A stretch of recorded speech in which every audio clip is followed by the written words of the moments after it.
نحمده ونستعينه ونستغفره ونعوذ بالله من شرور أنفسنا ومن سيئات أعمالنا من يهده الله فلا مضل له ومن يضلل فلا هادي له وأشهد أن لا إله إلا الله وحده لا شريك له وأشهد أن محمدا عبده ورسوله يا أيها الذين آمنوا اتقوا الله حق تقاته ولا تموتن إلا وأنتم مسلمون يا أيها الناس اتقوا ربكم الذي خلقكم من نفس واحدة وخلق منها زوجها وبث منهما رجالا كثيرا ونساء واتقوا الله الذي تساءلون به والأرحام إن الله كان عليكم رقيبا يا أيها الذين آمنوا اتقوا الله وقولوا قولا سديدا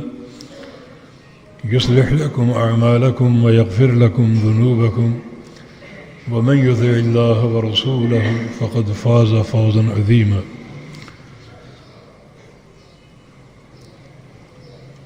أما بعد فإن أصدق الكلام كلام الله وأحسن الهدي هدي محمد صلى الله تعالى عليه وسلم وشر الأمور محدثاتها وكل محدثة بدعة وكل بدعة ضلالة وكل ضلالة في النار من يطع الله ورسوله فقد رشد واهتدى ومن يعص الله ورسوله فقد ضل وغوى اللهم صل على محمد وعلى آل محمد كما صليت على إبراهيم وعلى آل إبراهيم إنك حميد مجيد اللهم بارك على محمد وعلى آل محمد كما باركت على إبراهيم وعلى آل إبراهيم إنك حميد مجيد سبحانك لا علم لنا إلا ما علمتنا إنك أنت العليم الحكيم رب اشرح لي صدري ويسر لي أمري واحلل عقدة من لساني يفقه قولي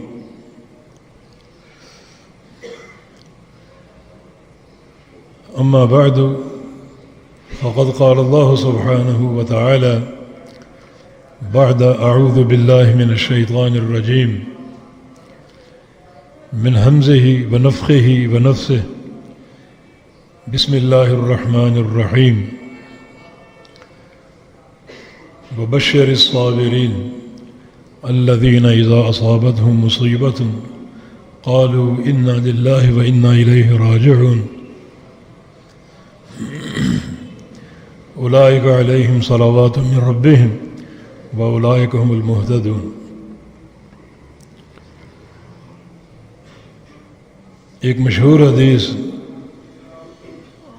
آپ نے کثرت سے وہ سن رکھی ہے، بخاری مسلم کی حدیث ہے، اور سیدنا ابو ہریرہ محدث امت رضی اللہ تعالی عنہ و ارضاہ اس کے راوی ہیں۔ اس حدیث میں رسول اللہ صلی اللہ علیہ وسلم نے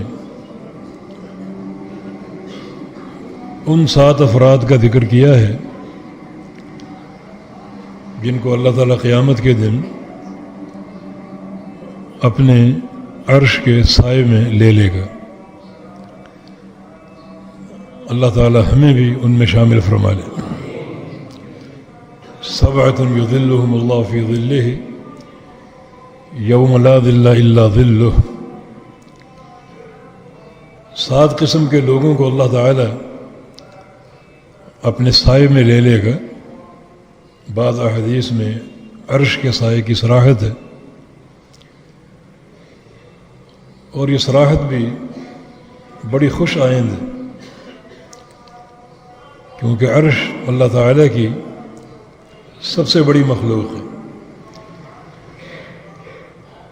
یہ 7 آسمان، 7 زمینیں، حتیٰ کہ اللہ تعالیٰ کی کرسی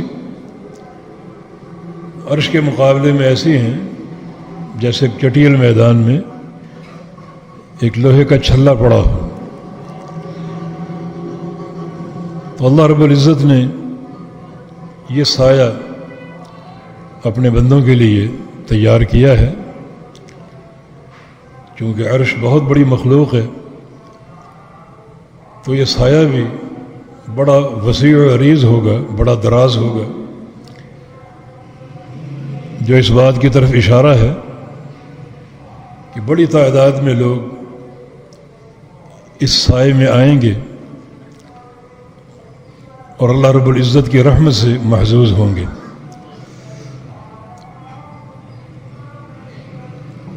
وہ 7 افراد آپ کو معلوم ہیں، سنتے رہتے ہیں. آج ان 7 افراد کے تعلق سے یا اس حدیث کے تناظر میں 2 باتیں عرض کرنی. ایک یہ کہ یہ 7 افراد جو ہیں ان کا تعلق ایک ایسے وصف کے ساتھ ہے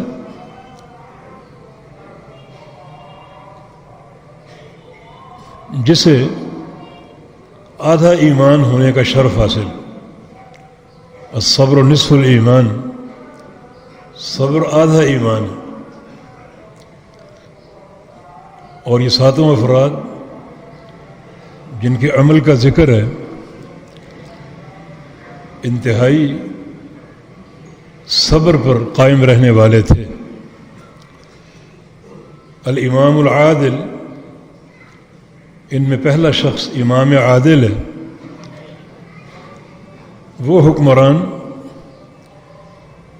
جو منصب حکومت سنبھالنے کے بعد عدل سے کام لے. اور عدل سے کام لینا یہ بڑا ایک صبر آزما کام ہے، بالخصوص وقت کے حاکم کے لیے جس کے پاس بڑی طاقت اور قوت ہوتی ہے، خزانوں کا مالک ہوتا ہے. تو اپنی طاقت کے استعمال میں وہ عدل سے کام لیتا ہے، ورنہ بیشتر حکام طاقت کے نشے میں اندھے ہو جاتے ہیں اور ظلم کا پہلو اختیار کر بیٹھتے ہیں. لیکن یہ شخص جس کو اللہ رب العزت نے اقتدار دیا، حکومت دی، یہ طاقت کے استعمال میں، تصرف میں اندھا نہیں بنا، بلکہ ہمیشہ عدل سے کام لیا.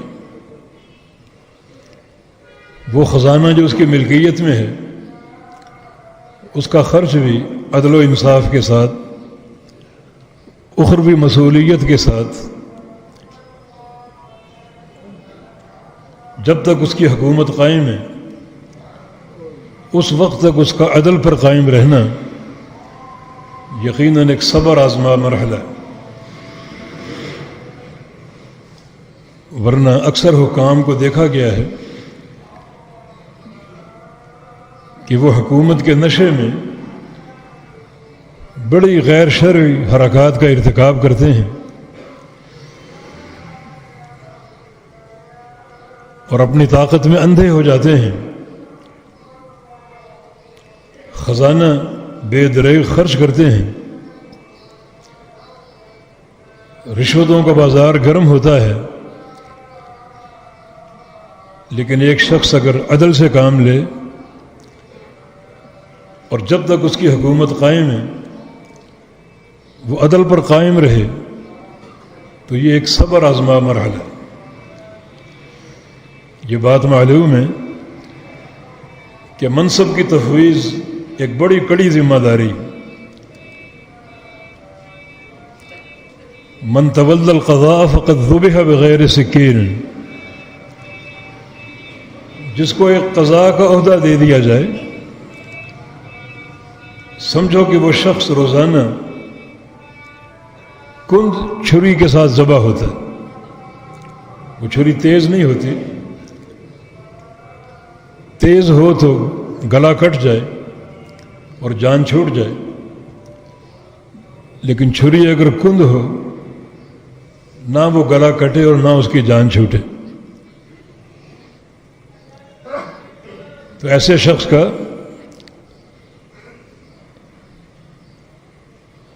عدل کے وصف پر قائم رہنا یقیناً بہت بڑا صبر ہے۔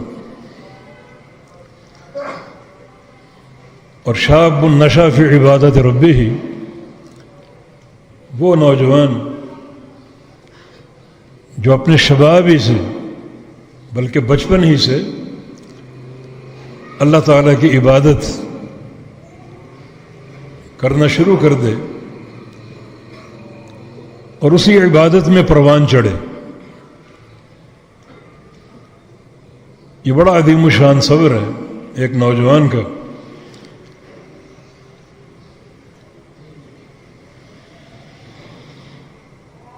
جوانی کی عمر بڑی اس میں طغیانی اور سرکشی کا پہلو ہوتا ہے، لیکن وہ اس سے اپنے آپ کو بچاتے ہوئے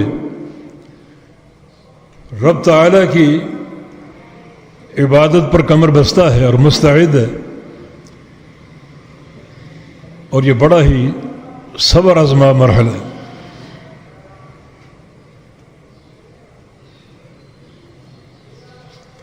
ان ربک یعجب من الشاب لیست له صبوہ،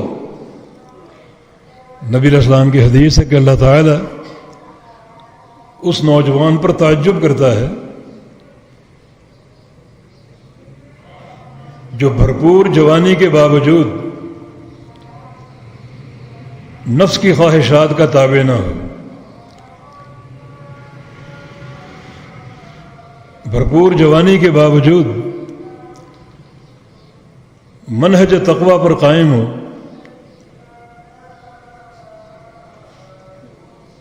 اور اس کے اندر گناہ کی طرف میلان کی رغبت نہ ہو،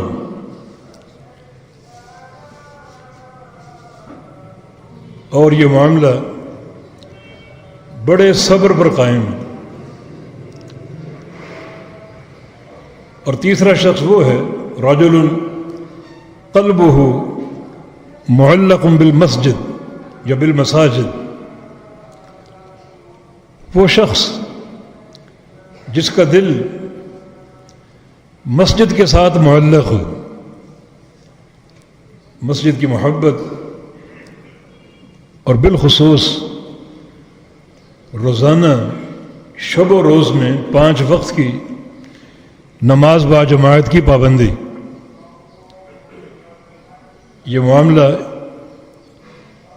انتہائی صبر کا مظہر ہے۔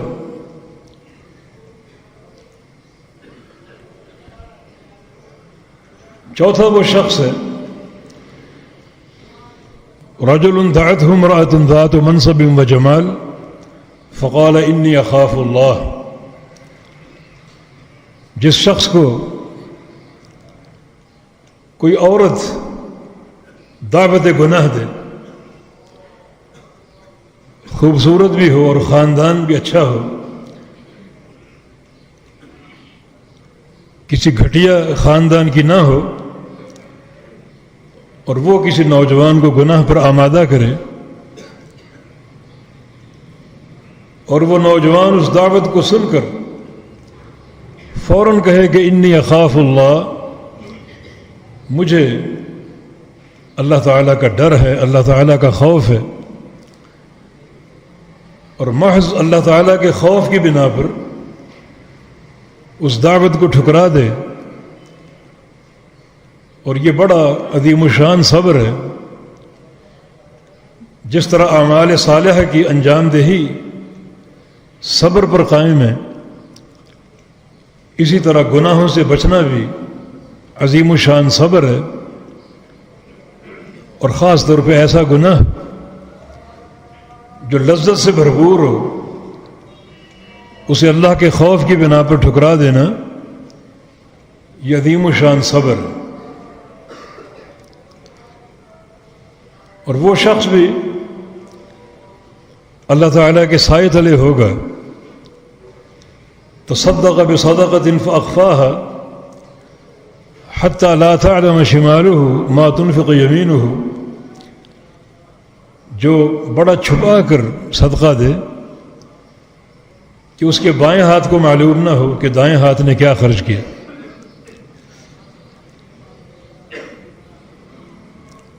ورنہ جو نفس امارہ ہے وہ تو انسان کو صدقے سے روکتا ہے، لیکن صدقہ دینا، مال خرچ کرنا بہت بڑا صبر ہے.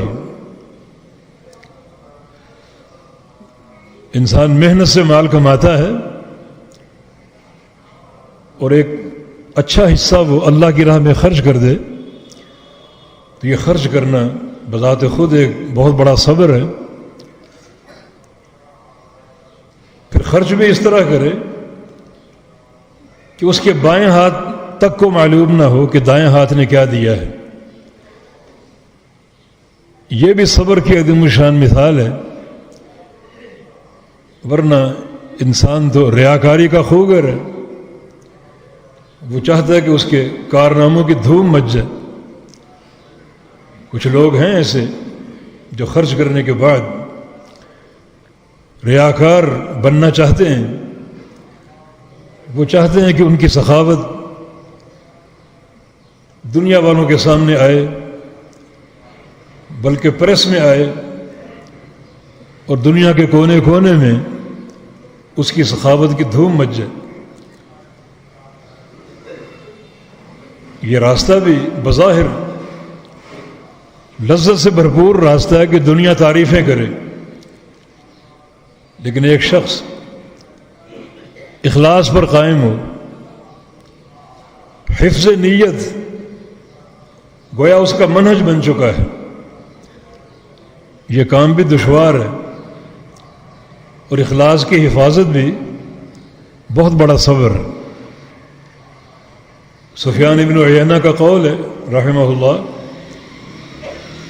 کہ میں نے شرعی امور میں سب سے مشکل کام تلاش کرنا چاہا. کبھی میرے سامنے جہاد آتا، کبھی روزے آتے، کبھی حج آتا، لیکن آخری فیصلہ دل یہی کرتا کہ یہ سارے کام آسان ہیں. پھر میرے سامنے ایک مسئلہ آیا حفظ نیت کا، ریاکاری سے بچنے کا اور نیت میں منہج اخلاص پیدا کرنے کا، للہیت اختیار کرنے کا. یہ دکھاوا اور نمود و نمائش اس سے گریز کرنے کا. تو حفاظت نیت پر میں ٹھہر گیا. یقیناً یہ سب سے مشکل کام ہے. تو ایک انسان اگر مال خرچ کرے، سخاوتیں کرے، یہ بھی ایک صبر آزما مرحلہ، لیکن مال کے خرچ کرنے میں وہ ریاکاری سے بچے اور اپنے آپ کو اخلاص پر قائم رکھے. تو یہ ایک دوسرا صبر اس مسئلے میں بن جائے گا. ورنہ ریاکاری، دنیا کی شہرت، ناموری، نمود و نمائش، اکثر لوگ یہ چاہتے ہیں اور یہ معاملہ بظاہر لذت پر قائم ہے، لیکن جو لوگ مال بھی خرچ کریں اور دنیا والوں کو خبر بھی نہ ہونے دیں تو یہ ایک دوہرا صبر ہے. اسی طرح رجلان تحابا فی اللہ اجتماع علیہ و تفرقا علیہ، وہ دو لوگ جو اللہ کے لیے محبت کریں، ان کا ملنا بھی اللہ کے لیے ہو، بچھڑنا بھی اللہ کے لیے ہو، جو کہ انتہائی مشکل امر. دنیا ہے، دنیا کی محبتیں ہیں، دنیا کے بہت سے تقاضے ہیں، مگر ان کی دوستی صرف اللہ کے لیے، کوئی دنیا کی غرض نہیں، کوئی دنیا کی لالچ نہیں. ملنا جلنا بچھڑنا سب اللہ کے لیے ہے، اللہ کی رضا کے لیے ہے، جو کہ یقیناً ایک صبر آزما کام ہے۔ کسی سے دوستی قائم کرنا صرف اللہ کے لیے، کوئی دنیا کی غرض نہ ہو، دنیا کی لالچ نہ ہو، تو یقیناً یہ بڑا مشکل ایک معاملہ ہے۔ لیکن جو لوگ کامیابی سے اس وصف کے ساتھ متصف رہیں، ان کے لیے یہ عظیم بشارت ہے کہ اللہ تعالیٰ قیامت کے دن انہیں بھی اپنے سائے میں لے لے گا۔ بلکہ نبی علیہ السلام کی حدیث ہے کہ اللہ تعالیٰ قیامت کے دن ندا فرمائے گا کہ عند المتحابون بی، وہ میرے بندے کہاں ہیں جو میری خاطر محبتیں کیا کرتے تھے، جن کی زیارتیں، ملاقاتیں، مل بیٹھنا میرے لیے تھا، وہ کہاں ہیں؟ لہم منابر من نور یغبطہم النبیون والصدیقون والشہداء، ان کے لیے نور کے ممبر تیار ہوں گے، اتنا قرب ان کو اللہ کا حاصل ہوگا کہ انبیاء، صدیقین اور شہداء انہیں دیکھ کر رشک کریں گے۔ یقیناً یہ صبر کی بہت بڑی مثال ہے کہ اپنی محبتیں، دوستیاں، زیارتیں، ملاقاتیں، مل بیٹھنا صرف اللہ کی رضا کے لیے ہو۔ حالانکہ دنیا کی بہت سی حاجتیں ہوتی ہیں، ضرورتیں ہوتی ہیں، مگر سب سے قطع نظر وہ ایک بندے سے دوستی قائم کر لے اللہ کے لیے، تو یہ ایک عظیم الشان بندے کا سرمایہ ہے۔ اللہ تعالیٰ قیامت کے روز میدان محشر میں، جہاں سورج 1 میل کے فاصلے پر ہوگا، ان دو دوستوں اور بھائیوں کو اپنے عرش کے سائے میں لے لے گا، اور وہ انسان بھی رجل ذکر اللہ خالیا ففاضت عیناہ، جس نے تنہائی میں اللہ تعالیٰ کو یاد کیا اور اس کی آنکھوں سے آنسو جاری ہو جائیں، اللہ تعالیٰ کے خوف سے، اس کے ڈر سے، جو کہ تقویٰ کی ایک لازوال مثال ہے۔ ایک انسان بڑی محنت کر کے اس مقام تک پہنچتا ہے کہ اللہ کے خوف سے رو پڑے، ورنہ رونے کی بہت سی اقسام ہیں۔ بقول امام عبداللہ بن مبارک رحمہ اللہ کے 10 یا 12 قسمیں ہیں رونے کی، ان میں صرف ایک قسم کا رونا اللہ کے لیے ہے، باقی سارا دنیا داری کے لیے اور ریاکاری کے لیے ہوتا ہے۔ تو یہ ایک بڑا عظیم الشان مقام ہے۔ الغرض، یہ 7 افراد جن کو اللہ تعالی اپنے سائے میں لے گا اور اپنے عرش کا سایہ عطا فرما کر انہیں سورج کی تپش سے بچا لے گا، پسینے سے محفوظ رکھے گا، جو بڑا ہی تکلیف دہ ہوگا، اور ان 7 اوصاف کا جو ایک مشترک امر ہے وہ صبر ہے، جس سے صبر کی اہمیت کا اندازہ ہوتا ہے۔ تو یہ صبر جو ہے اپنی زندگی میں پیدا کیجیے۔ صبر کرنے والوں کے لیے بشارت، و بشر الصابرین، بشارت ہے، خوشخبری ہے۔ ان اللہ مع الصابرین واللہ یحب الصابرین، اللہ تعالیٰ کو صابرین سے محبت ہے، اللہ تعالیٰ صابرین کے ساتھ ہے۔ یہ اوصاف اختیار کیے جائیں، اور ساتھ ساتھ ہر وہ وصف جو صبر سے منسلک ہے اسے پورے صبر کے ساتھ اختیار کیا جائے۔ صبر کی 3 قسمیں ہیں، صبر علی طاعت اللہ، اور صبر عن معصیت اللہ، اور صبر علی اقدار اللہ۔ تینوں اقسام جو ہیں ہر بندے کو ہر وقت ان کا سامنا ہوتا ہے. کبھی وہ دامن صبر کو نہ چھوڑے. یہ تینوں اقسام یک بعد دیگر بار بار اس کے سامنے آتی ہیں اور وہ دامن صبر نہ چھوڑے، بلکہ ان تینوں اقسام میں وہ صابر ثابت ہو. تو یہ بہت بڑا کارنامہ ہوگا، اللہ تعالیٰ کی محبت اور اس کی رضا کے حصول کا موجب ہوگا. صبر علی طاعت اللہ جو ہے، اللہ تعالیٰ کی اطاعت پر صبر کرنا. وضو کرنا اللہ کی اطاعت ہے اور یہ صبر ہے. نماز اللہ کی اطاعت ہے اور یہ صبر ہے. روزہ، حج، زکوٰۃ، ہر صبر کی الگ الگ نوعیت ہے. تو ہر نیکی پر قائم رہنا زندگی بھر کے لیے یہ عظیم الشان صبر ہے. یہ صبر علی طاعت اللہ ہے، اللہ تعالیٰ کی اطاعتوں پر صبر کرنا. صبر و معصیت اللہ،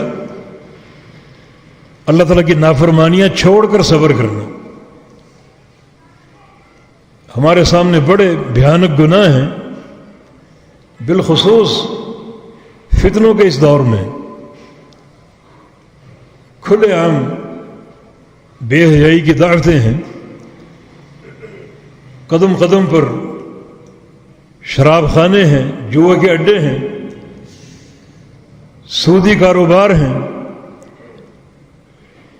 اور مال کی بڑی کشش ہوتی ہے. لیکن ان تمام چیزوں سے احتراز کرنا، بچاؤ اختیار کرنا، یہ صبر کی بہت بڑی مثال ہے. اور تیسری قسم صبر علی اقدار اللہ، جو اللہ تعالیٰ کی تقدیر کے فیصلے ہیں انہیں بھی پورے صبر کے ساتھ برداشت کرنا اور خندہ پیشانی سے جھیلنا، بے صبری اختیار نہ کی جائے. تقدیر پر ایمان یہ ایمان کے 6 ارکان میں سے ایک رکن ہے. وَتُؤْمِنَ بِالْقَدْرِ خَيْرِهِ وَشَرِّهِ کہ تم تقدیر پر ایمان لے آؤ، خیر ہو یا شر ہو.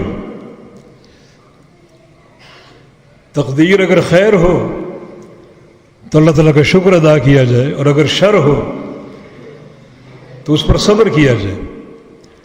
عجبا لامر المؤمن ان امرہ کلہ خیر. مومن کا معاملہ کتنا عجیب ہے کہ اس کا ہر معاملہ اس کے لیے خیر ہی خیر ہے، بہتر ہی بہتر.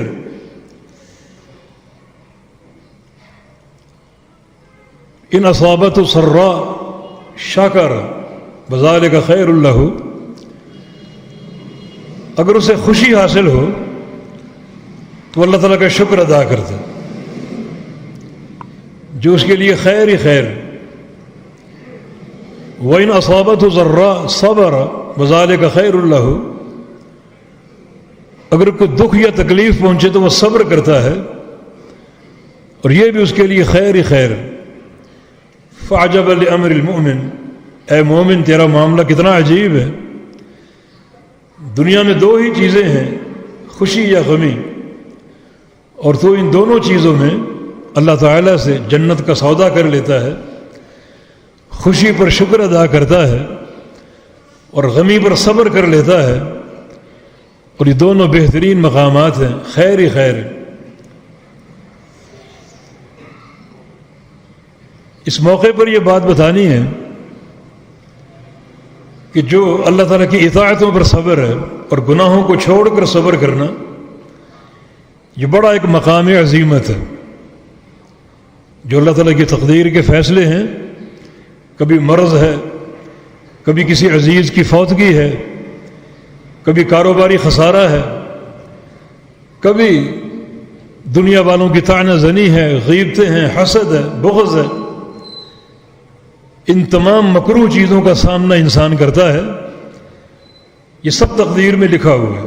یہ تقدیر کے کڑوے فیصلے جو آپ کے حق میں ہیں، جو آپ کے لیے لکھے گئے، ان کو اللہ تعالیٰ کی رضا سمجھ کر صبر کر لینا، یہ عظیم الشان مقام ہے. مگر یہ صبر اضطراری ہے. اضطراری سے مراد یہ کہ تقدیر کے فیصلے ہیں، لکھے گئے ہیں اور یہ لا محالہ حاصل ہو کر رہیں گے. صبر کرنا پڑے گا. اضطراری صبر ہے، کر لو گے تو فائدہ ہے، نہ کرو گے تو نقصان ہے. اضطراری صبر سے مراد یہ ہے کہ وہ غمی اور دکھ لکھا ہوا ہے وہ حاصل ہو کر رہے گا، صبر کرنا پڑے گا. صبر کا اجر ہے. صبر کیا ہے؟ برداشت کرنا. صبر کیا ہے؟ اپنی بیماری یا تکلیف کا ڈنڈورا نہ پیٹنا. دنیا والوں کو بتاتے پھر رہے ہو فلاں مرض ہے، فلاں بیماری ہے، یہ صبر کے منافی ہے. یہ مرض اللہ کے امر سے آتا ہے تو وہ اللہ تعالیٰ کا شکوہ کر رہے ہو ہر جگہ. ہاں، جہاں تکلیف کا اظہار فائدہ مند ہو سکتا ہے، کسی طبیب یا ڈاکٹر کے سامنے اپنے مرض کو کھولنا تاکہ وہ علاج کر سکے، تو وہ ایک حکمت ہے، بالکل کیجیے. نبی علیہ السلام کی حدیث ہے کہ ما انزل اللہ من داء الا وانذر له شفاء، کہ اللہ تعالیٰ نے جو بیماری اتاری ہے اس کی شفا بھی اتاری ہے. تداووا یا عباد اللہ، اللہ کے بندو علاج کیا کرو اور دوا استعمال کیا کرو. یہ صبر کے منافی نہیں ہے. اعقلها وتوکل، اللہ تعالیٰ کے فراہم کردہ اسباب کو اختیار کرو اور توکل اور صبر کرو. لیکن جہاں مرض کو کھولنے کا کوئی فائدہ نہ ہو تو یہ خامخواہ بے صبری، اللہ تعالیٰ کا شکوہ آپ کو اجر سے روک دے گا. نبی علیہ السلام کی حدیث ہے کہ بندے کو کوئی تکلیف پہنچے تو وہ انا للہ و انا الیہ راجعون کہے، اور ساتھ ساتھ یہ کہے کہ اللہم الیک احتسب مصیبتی ہذہ فاجرنی بہا، کہ یا اللہ اس مصیبت پر صبر کر کے میں تجھ سے اجر کا خواہاں ہوں، اجر کا طالب ہوں، تو مجھے اجر عطا فرما دے. وَأَبْدِلْ لِي بِهَا خَيْرًا مِّنْهَا، اور اس کے بدلے اس سے بہتر عطا فرما دے. جس اللہ نے یہ دیا وہ اس سے بہتر بھی دینے پر قادر. یہ دعا پڑھ لیا کرو کوئی مصیبت آئے. ام سلمہ رضی اللہ عنہا کی روایت ہے، جب ان کے شوہر ابو سلمہ فوت ہوئے تو انہوں نے یہ دعا پڑھی تھی. جب یہاں تک پہنچی وَأَبْدِلْ لِي بِهَا خَيْرًا مِّنْهَا، کہ مجھے اس سے بہتر عطا فرما دے، تھوڑا سا رک گئیں. مَن يَكُونُ خَيْرًا مِّنْ أَبِي سلمہ، کہ ابی سلمہ سے بہتر کون ہو سکتا ہے، اس سے بہتر شوہر اور کون ہو سکتا ہے. لیکن پھر یہ سوچا کہ نبی علیہ السلام کی تعلیم ہے، یہ الفاظ میں کہہ ڈالیں کہ مجھے اس سے بہتر عطا فرما دے. پھر آپ جانتے ہیں کہ ام سلمہ رضی اللہ عنہا ام المومنین بن گئیں. جب ان کی عدت ختم ہوئی تو اس کی طرف نکاح کا پیغام بھیجا کس نے؟ محمد الرسول اللہ صلی اللہ علیہ وسلم. تو اس سے بہتر کون ہو سکتا؟ ہمارا کام صبر ہے، استقامت ہے، اللہ پر توکل ہے، صبر کر کے اجر لینا، اور صبر کر کے اللہ تعالیٰ کی رضا اور محبت کو سمیٹنا اور حاصل کرنا. یہ صبر اضطراری ہے، جس کی ایک شکل یہ بھی ہے کہ کہ اس درد کا یا بیماری کا علاج غیر شرعی نہ ہو. کوئی بیماری آ گئی، بندہ بے صبرہ ہو جائے، فلاں درگاہ پہ جاؤ، فلاں حضرت کے پاس جاؤ، پلیٹیں لکھوا کر لاؤ، گھول گھول کے پلاؤ، تعویذ لے کر آؤ، پانی پر پھونکے مروا کے لاؤ، یہ سارے غیر شرعی معاملات، یہ بھی بے صبری. ہاں علاج اختیار کرے مگر وہ جو صحیح ہو، یہ استقامت اور صبر ہے. مگر یہ صبر اضطراری ہے، اور اگر صبر اختیاری کریں گے تو اس کا کیا اللہ کے یہاں صلہ ہوگا، کیا اس کا مقام ہوگا. صبر اختیاری کیا ہے؟ وہ معاملہ جس میں صبر کرنا یا نہ کرنا آپ کے اختیار میں دیا گیا ہے، جو بار بار آپ کے سامنے آتے ہیں معاملات. ہو 5 وقت کی نماز ہے، اللہ تعالیٰ کا فریضہ ہے، آپ کو اختیار دیا گیا نماز پڑھے یا نہ پڑھے. پڑھو گے تو جنت کا راستہ ہے، اور نہ پڑھو گے تو جہنم کا راستہ ہے. اور آپ نماز کو اختیار کر لیں، یہ ہے صبر اختیاری. کتنا اس کا اجر ہوگا، کتنا اس کا صلہ ہوگا. سال بعد زکوٰۃ ہے، دو یا نہ دو، اگر دو گے تو جنت ہے اور نہ دو گے تو جہنم ہے، اور آپ زکوٰۃ دینے کو ترجیح دیں، یہ صبر اختیاری. حج ہے، رمضان کے روزے ہیں، بقیہ اعمال اطاعت ہیں، ان سب کو بار بار اختیار کیے رہنا، یہ اختیاری صبر ہے، جو اضطراری صبر سے کہیں زیادہ قیمتی. سیدنا ایوب علیہ السلام کا صبر معروف ہے، وہ اضطراری صبر تھا. مختلف امراض حملہ آور ہوئے، سارا خاندان اللہ نے چھین لیا، سارا مال اور تجارتیں ختم ہو گئیں. یہ سارے تقدیر کے فیصلے تھے، اضطراری صبر تھے. یعقوب علیہ السلام کو اپنے بیٹے کی جدائی کا صدمہ برداشت کرنا پڑا، یہ بھی اضطراری صبر تھا، جس پر ان کو بڑا عظیم الشان صلہ دیا گیا. وہ صبر معروف ہے جس کی اللہ نے تعریفیں کی. لیکن اگر ہماری زندگی میں بار بار صبر اختیاری کے موقع بنے، گناہ سامنے آتے ہیں، کر لو یا نہ کرو اختیار ہے. وہ گناہ کر لو گے تو جہنم کی سزا ہے، اور نہ کرو گے تو وہ تقوی اور جنت کا راستہ ہے، اور آپ نہ کرنے کو ترجیح دیں، گویا آپ نے اس موقع پر صبر اختیاری کو اپنا لیا. یہ کس قدر اللہ کے ہاں باعث تعریف ہوگا، باعث اجر ہوگا. جبکہ صبر اضطراری، صبر کرنا پڑے گا، وہ اللہ تعالیٰ کے فیصلے ہیں، وہ آپ پر مسلط ہوں گے، ان فیصلوں کو جھیلنا پڑے گا. صبر کر لو گے تو اچھا ہے، لیکن صبر اختیاری میں تو آپ کو اختیار دیا گیا کہ کرو یا نہ کرو. اور ایک انسان ہر موقع پر صبر اختیاری کے امتحان میں کامیاب ہو، ہر نیکی اپناتا جائے صبر کے ساتھ، ہر گناہ سے بچتا جائے صبر کے ساتھ، یقیناً یہ مقام بڑا عظیم الشان ہے. اس پر بہت کم لوگوں کو توجہ ہے. ہم صرف تکالیف کو برداشت کرنا صبر سمجھتے ہیں، جبکہ صبر ہر لمحہ انسان کے سامنے ہوتا ہے، ہر وقت انسان کے سامنے ہوتا ہے. ہر وقت اللہ تعالیٰ کی اطاعتوں کے کچھ تقاضے ہیں، ہر وقت معصیتوں سے بچنے کے کچھ تقاضے ہیں.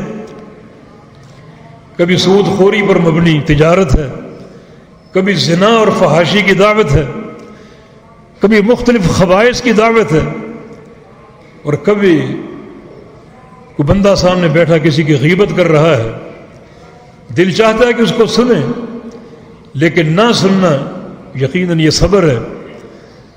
تو یہ صبر اختیاری جو ہے ہر لحظہ ہمارے سامنے موجود ہے. اور اگر ہم صبر اختیاری کے امتحان میں کامیاب ہوتے جائیں تو یہ بڑا عظیمت والا معاملہ ہے، جو انبیاء کرام کا منہج تھا، جس کی اتباع اللہ تعالیٰ نے پیارے پیغمبر کو اختیار کرنے کا حکم دیا. فاصبر کما صبر اولو العزم من الرسل، اس طرح آپ بھی صبر کریں. تو یہ صبر اختیاری ہر وقت ہر آن ہمارے سامنے موجود ہے. اطاعتیں اختیار کرو اور گناہوں سے بچاؤ کا راستہ اپناؤ، تو یہ قدم قدم پر آپ نے صبر کو آزمایا، بشارتیں ہی بشارتیں، محبتیں ہی محبتیں، اللہ تعالیٰ کی معیت۔ تو اس نقطے کی طرف توجہ دلانا تھا اس حدیث کے سامنے، اس حدیث کو سامنے رکھتے ہوئے۔ یہ ساتوں افراد جو ہیں جو ان میں قدر مشترک ہے وہ صبر ہے کہ انہوں نے اپنی زندگی میں منہج صبر کو اختیار کیا اور اپنایا، اور اللہ رب العزت نے انہیں قیامت کے دن اپنے عرش کے سائے کی فراہمی کا وعدہ دے دیا۔ جیسے نبی علیہ السلام کے ایک اور حدیث کل امرئ فی ظل صدقۃ یوم القیامہ حتی یقضی بین الخلائق، جب قیامت قائم ہوگی ہر شخص اپنے صدقے کے سائے تلے ہوگا، اللہ تعالیٰ اس کے صدقے ہی کو اس کا سایہ بنا دے گا۔ ان عرش کے سائے کے ساتھ ساتھ اس کا صدقہ بھی مزید اس کے لیے سایہ بن جائے گا، بڑی لطافت اور راحت حاصل ہوگی۔ اور یہ سایہ کب تک تنا رہے گا؟ جب تک اللہ رب العزت سارے خلائق کے حساب سے فارغ نہ ہو جائے۔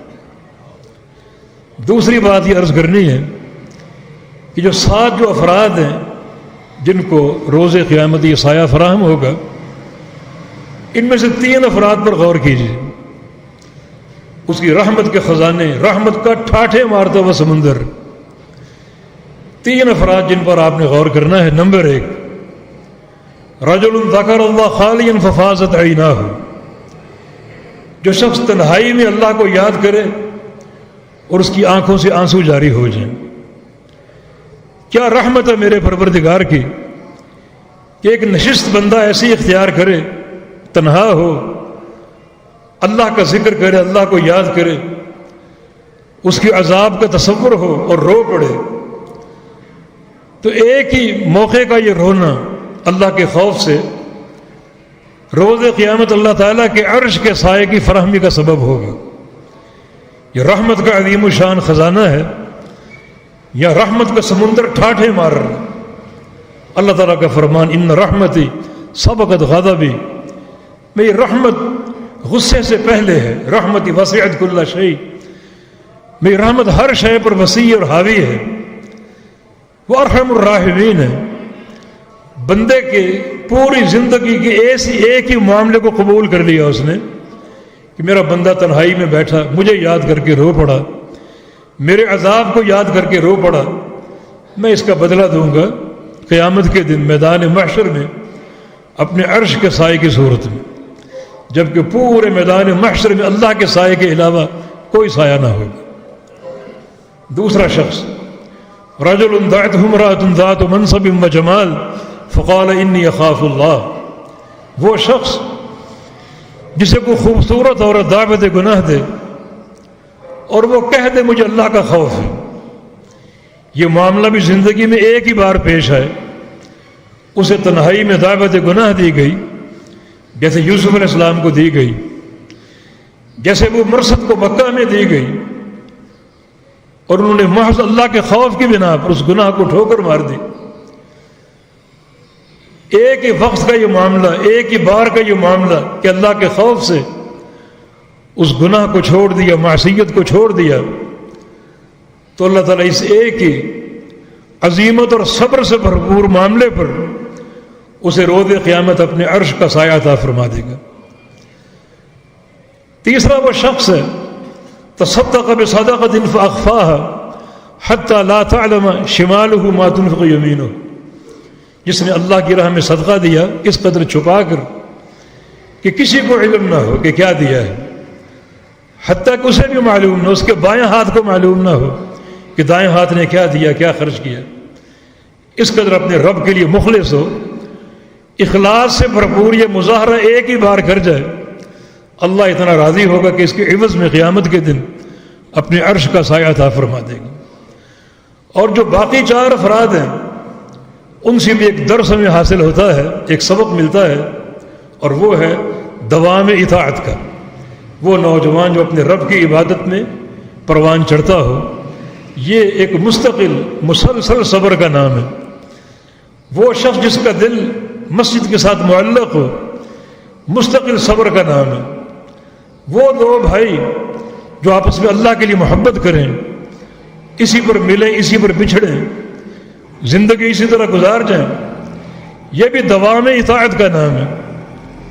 تو الغرض جو باقی 4 کام ہیں ان میں جو سبق ہے وہ دوام اطاعت کا ہے، اور یہ 3 امر جو ہیں، ایک لحظے کا صبر اور ایک لحظے کی اطاعت، ایک لمحے کی اطاعت، ایسا اللہ کی رضا کا باعث بنے گی کہ اللہ تعالیٰ قیامت کے دن اس نیکی کے عوض اپنے عرش کا سایہ عطا فرما دے گا۔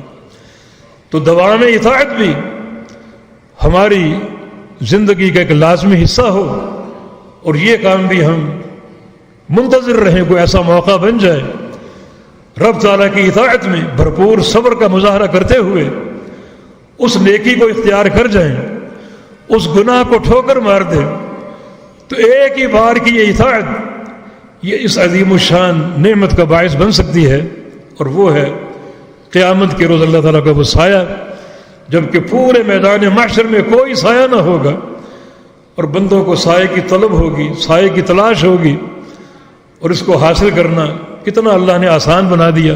میرا رب ارحم الراحمین ہے، بندوں سے محبت کرنے والا، جس کا پیار ماؤں کے پیار سے زیادہ ہے، کوئی اس کے پیار کو پہنچ نہیں سکتا، اور یہ اس کے پیار کے مظاہر ہیں کہ بندے کا ایک ہی بار کی اطاعت کا یہ جذبہ اللہ تعالیٰ کی محبت کا باعث ہوگا، اور قیامت کے روز اسے اللہ تعالیٰ کا سایہ حاصل ہو جائے گا۔